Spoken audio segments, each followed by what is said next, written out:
Hello, welcome to the Movie Zone. Today we are recapping Season 1, Episode 2 of the action political drama Game of Thrones. This episode shows the aftermath of the spectacular ending last episode. We can now sense the tensions brewing between the houses. As usual, spoilers ahead, so be ready. Let's begin. We start off with Daenerys traveling with the tribe of her newlywed husband. Jorah Mormont approaches her, expressing his concern for her health. She dismisses his concerns, and they continue on their long journey to Vaes Dothrak, the home of the Dothraki. Daenerys is completely out of it. She's too tired to get off her horse without the help of her maids. Jorah assures her that things will ease up eventually. He approaches Viserys, suggesting that the Targaryen prince should return to Pentos, where he'll wait for the Dothraki's return comfortably.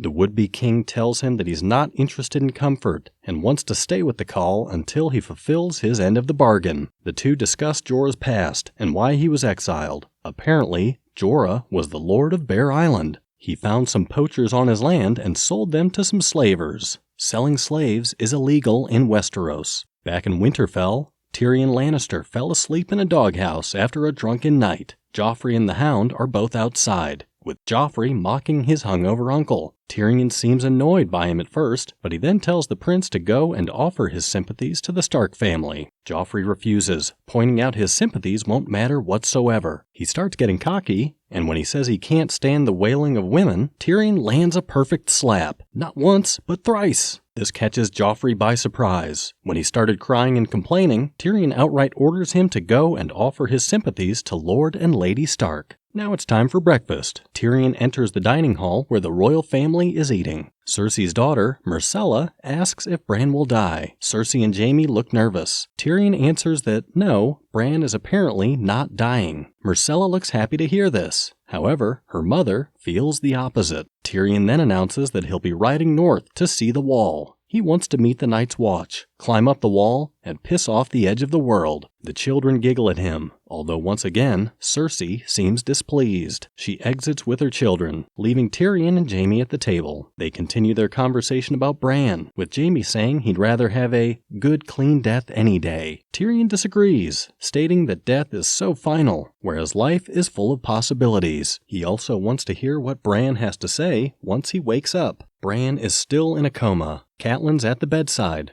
looking drained. Cersei visits and enters the room. She tells Catelyn of her firstborn son, whom Bran reminds her of. He was a black-haired boy who unfortunately died fighting a fever. Genuine or not, Cersei tells Catelyn that she prays for Bran's recovery, then leaves. Meanwhile, we see Jaime passing by Winterfell's armory. He sees Jon helping to forge a sword. Jaime, albeit sarcastically, starts thanking him in advance for guarding the Wall. He leaves after taking a few more jabs at him. Arya and Nymeria seem to be getting along quite well. The direwolf is seen helping her pack some clothes to leave for King's Landing. Jon enters the room and gifts her with the skinny sword we previously saw being forged. He gives Arya some lessons about sword fighting 101, with the first lesson being, stick them with the pointy end. He advises her to train with the sword every day. While sharing a tight and aggressive hug with her brother, Arya decides to name her sword Needle. Jon visits Bran, but Catelyn seems displeased by his presence. There appears to be bad blood between the two. He approaches Bran at his bedside, saying farewell to his little brother. As Catelyn was telling him to leave, Ned enters the room, sensing tension in the air. Jon leaves the two. Catelyn mentions what happened 17 years ago. Ned rode with Robert Baratheon and carried another woman's son when he returned. Jon is getting ready when Robb meets him. They say their farewells, sharing a good old brotherly hug. After the preparations, Ned and the gang are now on the road, with Winterfell in the far distance. They then reach a crossroads. One road goes south to King's Landing, and one goes farther up north to the Wall. Jon, his uncle Benjen, and Tyrion are to travel north, while the others travel south. Ned waits for Jon and talks about how the Starks have manned the Wall for thousands of years. He tells Jon that he's a Stark in his eyes. When Jon asks about his mother's whereabouts, Ned promises to tell him all about her the next time they see each other. The two groups then split up and they go their separate ways. Lunch came and the king's royal entourage had to break. King Robert and Ned are seen under the shade of trees, resting and dining in fashion. They take a trip down memory lane, recalling the good old days of the rebellion, and Robert, of course, starts talking about women. He recalls one particular woman who he believes to be the mother of Jon. We learn that her name was Wylla, but Ned refuses to give any further details. Robert then tells Ned of the Targaryen threat brewing in the Far East. They now know that Daenerys has wed Khal Drogo, whom they estimate to have 100,000 strong men in his horde. This worries Robert, but Ned assures him that even 1,000,000 Dothraki can't threaten the crown when they don't have ships to cross the narrow sea. While on the way to the Wall, Jon, Benjen, and Tyrion's party sets up a camp at nightfall. Jon and Tyrion discuss some of their family's histories. Tyrion's brother, Jaime Lannister, was the one who killed the previous Targaryen king, and is sometimes called Kingslayer because of it. Tyrion tries to enlighten Jon on his love and borderline obsession with the Night's Watch, bringing up the fact that the once noble organization is now home to criminals, prisoners, and bastards. Lady Catelyn continues looking after Bran in Winterfell, and she refuses to leave his side.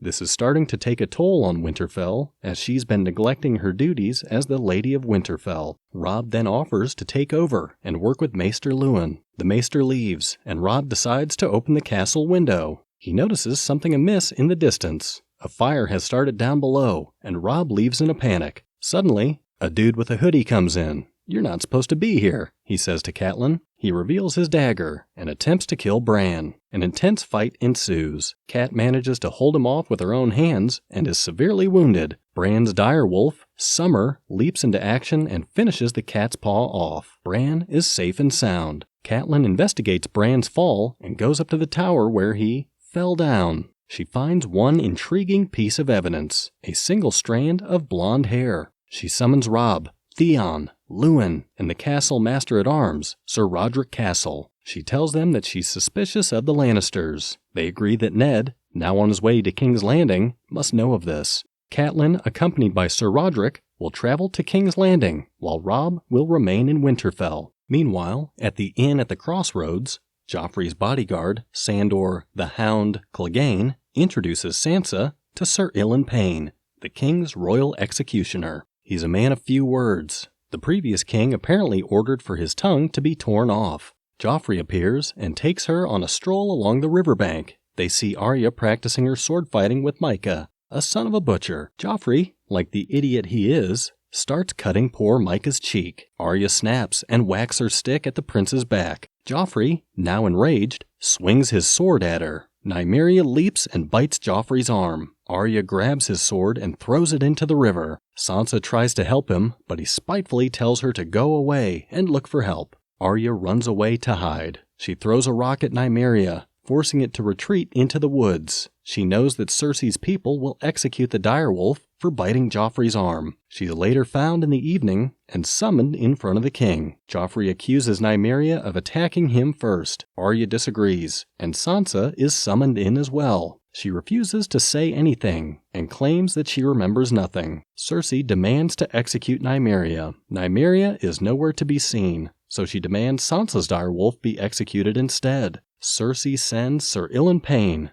but Ned requests to execute the direwolf himself. Outside, Ned sees the Hound carrying the beaten-down corpse of Micah on horseback. Ned asks if he rode the butcher's boy down. Clegane replies he ran, but not very fast. Ned turns around, disgusted. He approaches Lady and draws his blade. In an emotional scene, he kills the beloved direwolf. At the same time, hundreds of miles away, Bran awakens. What do you think about this show? Tell us in the comments below. Check out other episodes on our channel, and be sure to like and subscribe. See you next time.